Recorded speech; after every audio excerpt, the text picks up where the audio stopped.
Hello and welcome back to Stop and Go F1 for this, our preview for the Austrian Grand Prix, a day earlier than usual because it is a sprint race weekend, our first one since Miami, which seems like a very long time ago, but it's our first sprint race weekend of the European leg of the calendar as well. So we're here doing the preview on the Thursday because tomorrow we'll have coverage of the sprint qualifying. On Saturday, we'll have coverage of the sprint race and normal qualifying. And on Friday, we'll be here for the main race. Then Monday will be driver ratings, as well as Formula 2 and Formula 3. There's so much stuff going on this weekend. So make sure you subscribe for it so you can see all of the wonderful content we'll have across this weekend. And remember to like this video as well. In this preview today, we haven't got the likes of your Special Helmet Street or your Upgrade Corner, but we have got a hell of a lot of news to get through that's come out in the last week. A lot of it coming out today. So we've got all that to discuss. And as ever, we will have my two predictions towards the end of the video. The two predictions that I've never got wrong in the history of my life, let me tell you. Before we get into all that, though, we have to say a very special thank you to our marvellous members who have supported us at AI Racing World Champion level or above. They are Dakota and the Joyous James. If you want to join them and have your name shouted out on these videos, as well as loads of other perks as well, there's a link in the description. Membership starts from 99p, and then AI membership and upwards is where you get your little shout outs. So there you go. Right, let's talk about the news then, starting with the Alpine team, who is a team we talk about all the time. I can't remember the last time we had a news video or a preview video where the main headline piece of news wasn't about Alpine, because it's just constant behind the scenes drama at Alpine. On the track, quite dull, but are getting better. Off the track, fantastic stuff. So the news from Alpine this week, and actually from today, is that Pierre Gasly has signed a new multi-year deal with Alpine that will run until at least the end of 2026. Gasly had pursued other options but wanted a long-term project. Alpine offered him that. He was impressed with the team and he has impressed the team with his approach and thus was their key target. So a lot to just dissect from there. Once again, I think this is a something plus deal, which like all the drivers are getting at the minute. So it says until at least the end of 2026. So it's a 2-year deal, I think, with an option to extend even more. I think this is fantastic stuff, really, because Pierre Gasly is one of my favourite drivers on the track. I've said this so many times before, but if you go back to like 2021, 2022, you could make a very solid argument that he was like the third best driver in Formula 1 behind the likes of your Max Verstappens and your Lewis Hamiltons. He's utterly fantastic. I think so far this year, he's had little moments of shining in a very bad Alpine, but if you give him a good car that is good for him, I think he can shine from there. What this also says here about him being Alpine's key target goes back to our good friend Flavio Briatore. Him coming in, we spoke about this before, but how he likes to run teams is to have one driver who is the guy and a second driver who will support the guy and could be fired at any moment. We saw that with Benetton and Schumacher. We saw that with Renault and Fernando Alonso. And who knows, are we seeing that now with Alpine and Pierre Gasly? Because I do believe in Pierre Gasly. I've always thought he was better than Ocon. And I think he's proved he's better than Ocon. And I think he'll do a fantastic job here. Alpine seems to be heading in the right direction. I think they've made some good decisions. I know Flavio is massively controversial, but I do think he's a good guy to have on your team from a performance perspective. And I think Pierre Gasly is a great driver to have on your books there. So Alpine making some good decisions here. Happy for Gasly, happy for Alpine. The question is now, though, who will be in the other Alpine next year? Because we know that it will not be Ocon. that came out a few weeks ago. That's at the end of this contract, Ocon will be leaving. Which, when we think about it, is really a huge thing. Because we know that Ocon's been in that team for a very long time. That has been Ocon's team. The French driver in the French team. He's been the face of that team for a long time. And when Gasly came in, everyone was like, oh, this is Ocon's team. This is Ocon's team. And in a year and a half, it has gone from Ocon's team to Gasly's team. And I always saw it coming. If you go back to my Alpine car launch video of 2023, I have a whole rant in there about how Gasly is the man and Ocon is not. And it's come true. It's very rare that something I say comes true. So I'm gonna cling on to this one. Gasly is the man to take Alpine forward. But as I said, who will be alongside him? We have some ideas. It could be like a Carlos Sainz. It could be a Valtteri Bottas.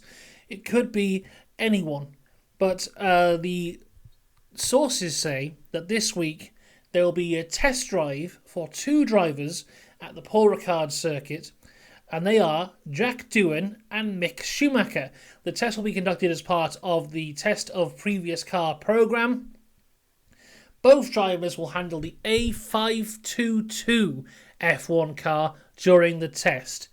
What is the A522? I'm not entirely sure.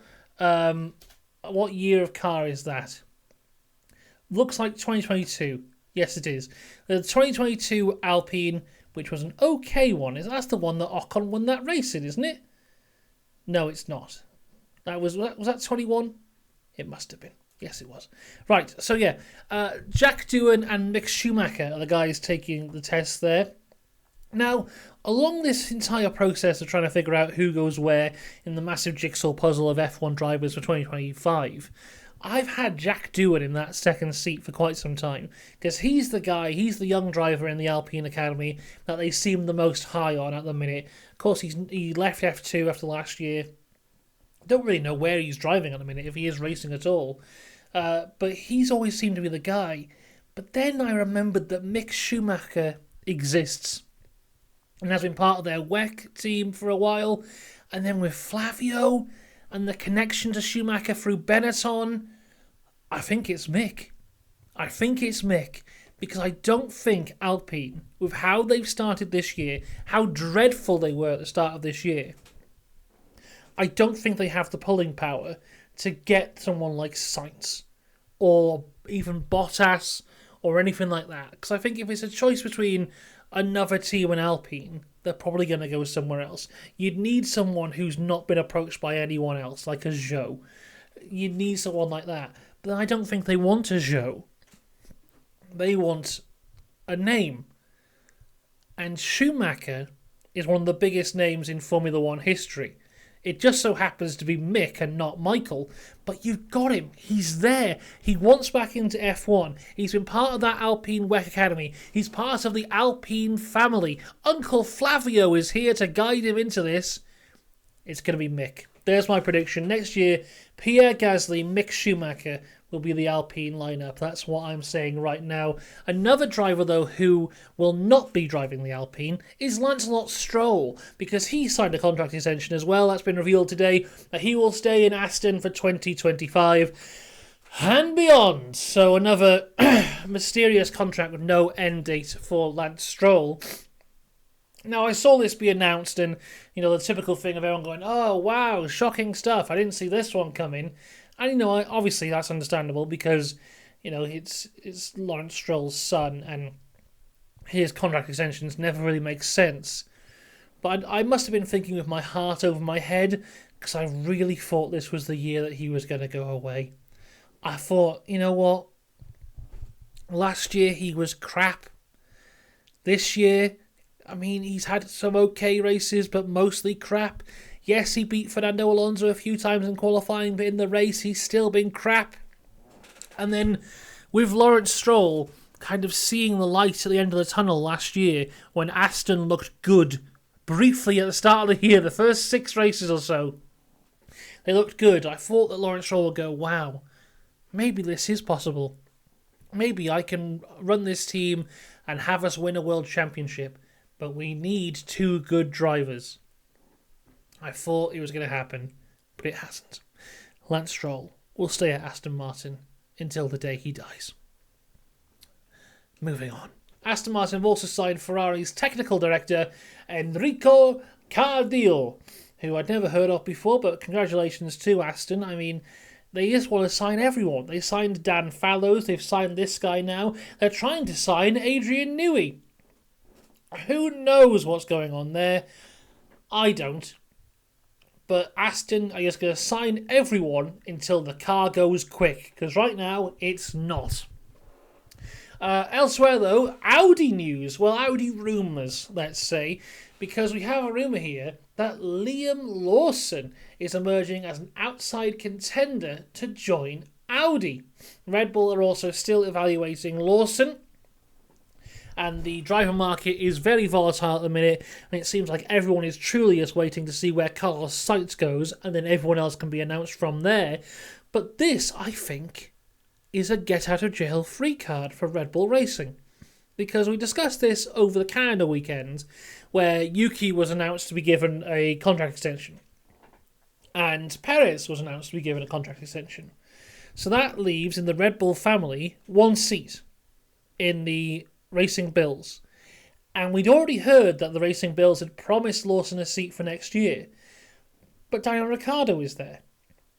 And Ricciardo, I think, is doing an okay job. You know, he struggled at the start of the year, but now we're seeing, I think, in the last two races, he's massively outperformed Yuki Tsunoda, and he's hoping that will continue.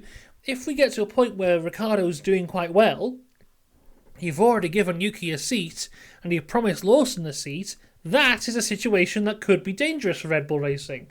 But if Audi come along and say, "Oh, Liam Lawson, come and join us. Sit next to Nico Hulkenberg. We'll have some fun." That's the get-out-of-jail-free card that Red Bull Racing need. And I think that's one that they would take. I think what we could see here is a Piastri scenario, where he was brought up through the ranks by Renault, Alpine. He got as close to the top as he could, and then Alpine went, "Well, wait a second. Wait, you will get in there eventually, I promise you. You'll stick with us and you'll get in there." And then McLaren came along and went, "Do you want to get in there next year?" And he was like, "Yep, okay." And he jumped ship. The exact same thing is playing out before our eyes right now. I know Lawson had that time in the car when Ricciardo broke his wrist, but nonetheless, it's the exact same thing. Lawson rises through the ranks of Red Bull Racing, and he's told, you will get there. You'll get that full-time seat. You stick with us, and I promise you, you'll get there. And Audi will come along and go, "Hey, want to get in next year?" And I think Lawson would be foolish to say no, because that is a wonderful little opportunity he could have on his hands there, and it would also see the survival of Daniel Ricciardo in Formula 1 for another year. But someone who might not survive in Formula 1 for another year, Logan Sargent. Now, some would say he was lucky to get into the car this year. Some of them would be me. But it looks like his time in Formula 1 is coming to an end. Definitely by the end of this year. This is his last season. The question realistically is, does he get to Abu Dhabi, or is he kicked out early for Kimi Antonelli? But what happens to Logan Sargent in 2025 has potentially been revealed, as rumours circulating that Logan Sargent has already signed for Prema, I can never tell, Prema, I'm sure it's Prema Racing Team, for IndyCar in 2025. Now that would be great. I think Logan Sargent in IndyCar, that's something I've wanted to see for a little while now. Because, I love IndyCar, and I think they're great. And I think the top of IndyCar is very competitive. And then you also have people like Stingray Robb. I'd love to see where Sargent fits in there. Because, Sargent is at the bottom of the F1 totem pole.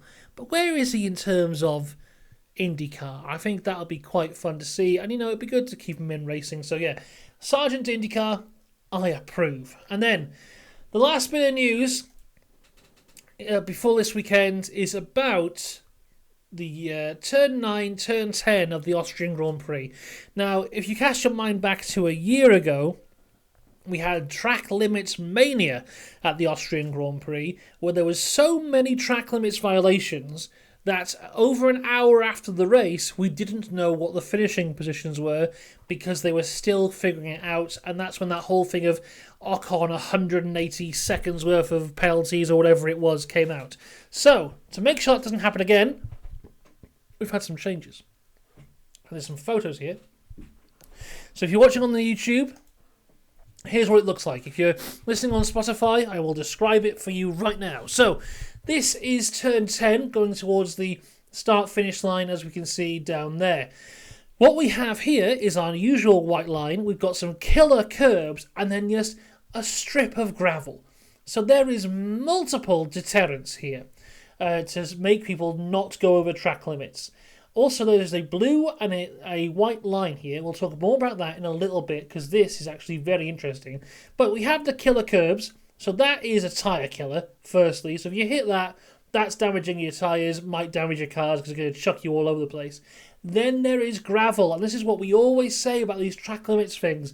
If you put a wall there, if you put gravel there, they won't touch it because that is going to seriously mess up your lap time or whatever you're trying to do. If it's in a race, you're going to lose a load of speed. So I think they've actually done something quite smart here. And it's not just on the final corner, it's also just before. So there's the final corner in the distance, we can see it in the photo. But here, we always used to see them go massively over the line and keep the speed going through to go into the last corner. But again, we've got these killer curbs and this little gravel trap as well, which should stop them from jumping over there. And even if they do jump over there, that's going to slow them down so they won't be gaining an advantage, which means we won't have that thing at the end of the race of not knowing who's finished 8th or whatever it might be.